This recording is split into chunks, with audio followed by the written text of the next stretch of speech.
It is over. It was a Boston Tea Party for the Bruins, who brutally beat the Rangers 10-2, and the playoffs are officially a pipe dream. We also have some major injury updates on when the team's most important players will be back.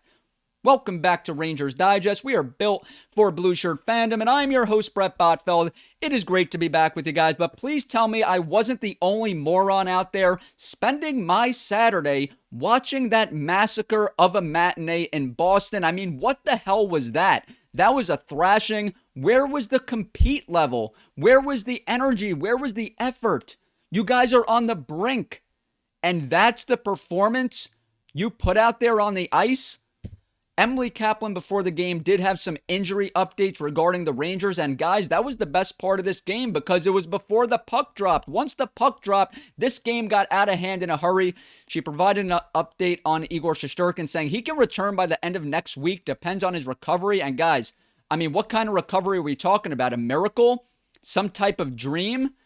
You know, he wasn't able to put any pressure on that left leg. What is Sullivan going to rush him back because the team is desperate and desperate times call for desperate measures?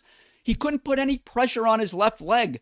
I mean, the Rangers do need him back. That's evident. Jonathan Quick, I respect him. I love what he's brought to the Rangers, but he doesn't look as fresh. It's impacted Jonathan Quick and this team, Igor's injury. Quick looks good when he's playing once a week, when he's fresh. But with Igor out and his workload going up, he doesn't look as good. And how about Spencer Martin? I mean, what a shill. What an absolute shill he is. I mean, he had some beautiful pads on today because they had never been used before. But guys, he's awful. He's terrible. This Rangers team is going nowhere with Quick and Spencer Martin in net. And I'm not a fan of rushing back my franchise goaltender so he could get hurt even more. This team is not worth it. She provided an update on Fox as well, saying he could come back before the Olympic break. And yes, the Rangers could use him back as well, but for what? This team's not going anywhere. The blue line without him is in shambles. Schneider, Borgen, they look lost. Gavrikov, the impact isn't the same with Fox out. And last but not least, let's talk about the captain himself, JT Miller. She says he's not playing 100% and is playing through an injury.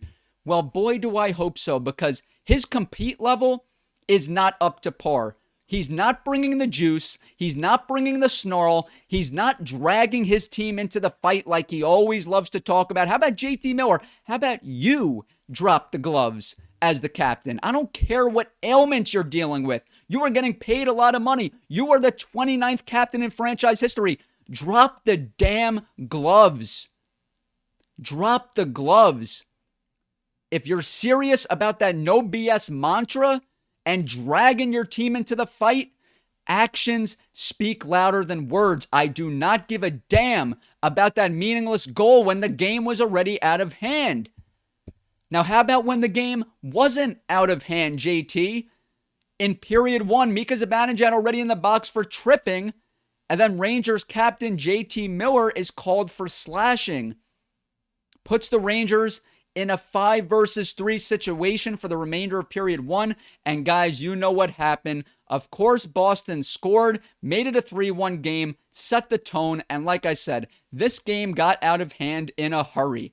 Before we get back to the video, this episode is brought to you by Kalshi. When you download Kalshi using the link below and enter code DIGESTNHL, you'll get $20 when you trade your first $100.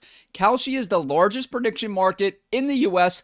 On their platform, you can trade yes or no on real-life events from sports, elections to news, pretty much everything. And whether you're in California, Texas, right here in New York, or anywhere across the country, the good news is Kalshi's got you covered because they are live in all 50 states. For sports fans, you can trade on game outcomes, playoff chances, or player performances, all on a regulated market when you can cash out at any time. One matchup in particular I'm looking at is the Sunday night playoff matchup between the Los Angeles Chargers and New England Patriots. Personally, I'm trading yes on the Patriots to win this game. I don't trust Justin Herbert and the Chargers. If you trade $70 on the Patriots, you can make over $100 in return.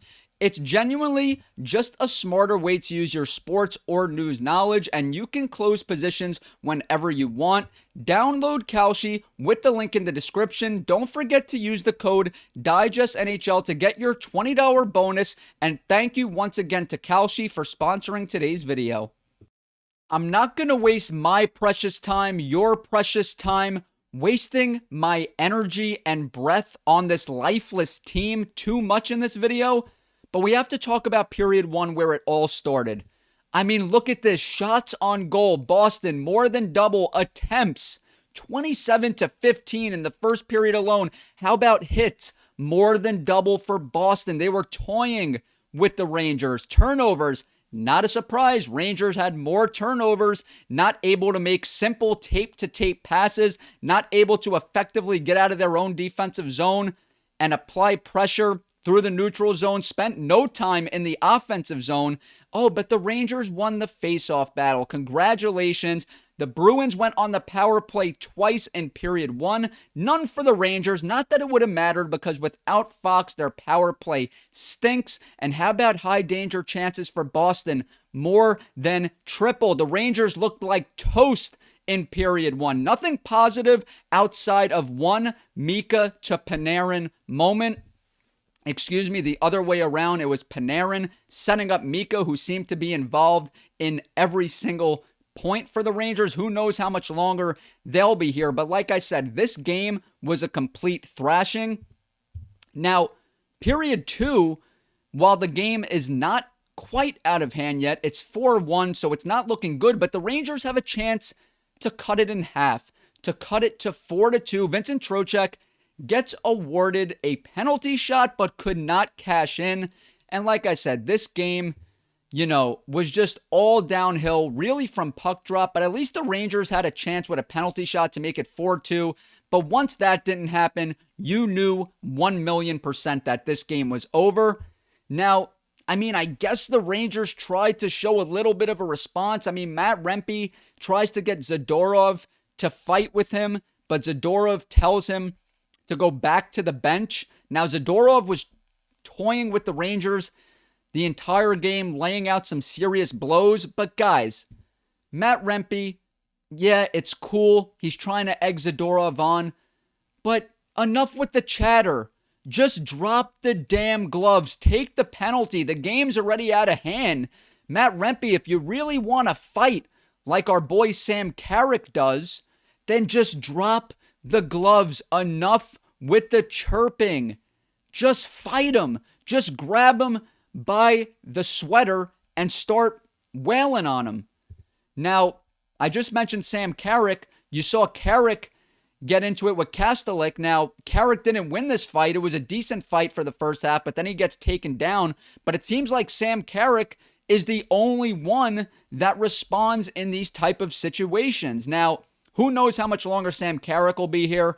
I'm sure a Stanley Cup contender would love to have a guy, on their fourth line like that who's willing to, fight for his teammates, defend his teammates. I know the game was already out of hand, 6-1. Feels a little bit manufactured at this point. The Rangers just simply need to play better.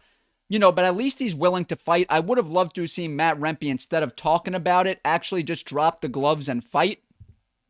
Now, Will Cooley also got involved in the action. You see him fight at the end of the game. He was quite frankly looking to fight the entire third period, but he finally does get involved in the action and he gets taken down. So, the Rangers losing on the scoreboard, losing in the fight department. The Bruins just won every single aspect of that game. And guys, while I'm on the topic of Will Cooley, who else misses last year's version of Will Cooley? I do. This team, it's over. There's nothing else to say. There's nothing else to talk about. I'm not going to go breaking down every single period. The post-game media stuff, it's the same stuff. Blah, blah, blah. JT Miller, this game should make you puke. Got to drag the squad into the fight. Well, I didn't see any heart today, guys. I saw a team that has officially quit and given up. I'm fascinated to hear what you guys have to say. Make sure you leave a comment down below because the conversation always continues over there. Let me know how you feel, and if you haven't yet, hit that free subscribe button so you can stay up to date with everything happening New York Rangers.